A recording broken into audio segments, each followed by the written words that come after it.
I read Gold. It was one of the 3 scripts that I read that I immediately, when I read the character, I was like, I've got to play this guy. I don't think anybody else can do this. The only other 2 that were like that were Magic Mike and Dazed Confused, in this one, in Gold. And this was an impression of my dad, but also people that he worked with back in the 80s. My dad loved shady deals. Much rather do a shady deal with some fun people than do a good deal with a bunch of straight asses. He did these things. He would invest in diamond mines in Ecuador, has his shot with the machete coming out of the jungle.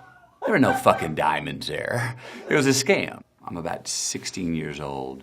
We're in Southwest Houston. My dad says, let's go get some stocking stuffers, which means we're gonna go to Kmart and get a bunch of nail clippers and Q-tips and stuff. Stocking stuffers are big in the McConaughey household. Whether it's cotton balls to nail clippers to whatever. He and I, it's raining, it's sleety, gray afternoon. He pulls off to the highway about 8 exits before the Kmart we were heading to. And he pulls in this abandoned single-story strip mall. Broken glass, graffiti. We pull around back, there's dumpsters, hanging, fallen power lines, and there's a white van down there that flashes his lights at us as soon as we arrive. This is Chicago John.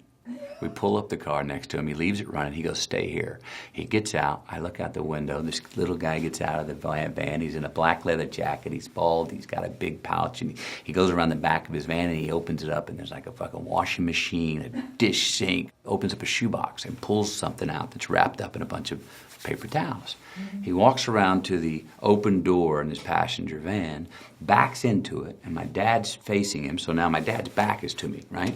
The guy opens whatever he opens, and this is what I see my dad's shoulders do. I see him go, oh, God damn. And he reaches in, pulls out his wallet, and I see this motion, which is counting off Benjamin Franklin's for whatever's wrapped up in these paper towels.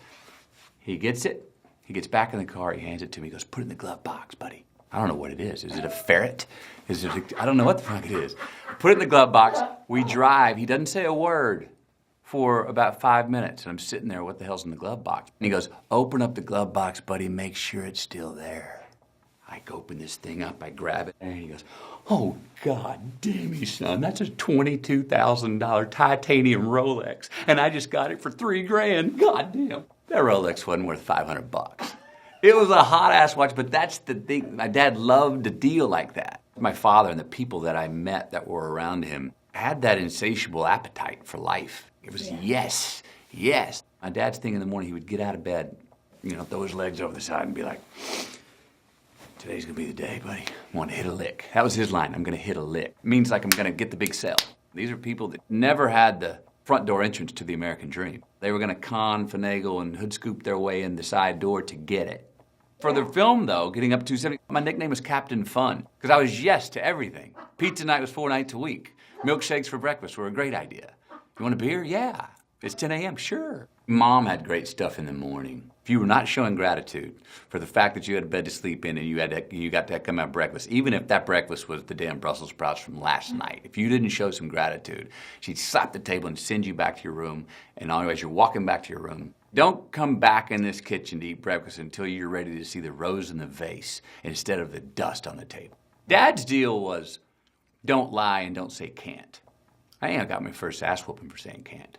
He died 6 days into my first acting job on Dazed and Confused, which I've always thought there's a bit of serendipity to that, because everything before that with me, when I talked him into, I'm 18, talking him into getting me the skateboard and the knee pads and the helmet, and he doesn't want to. I'm like, no, Dad, I'm really gonna do this. Everything before acting was a fad. Didn't get to really see me do it, but he was alive for the first 6 days of me doing what ended up being a career.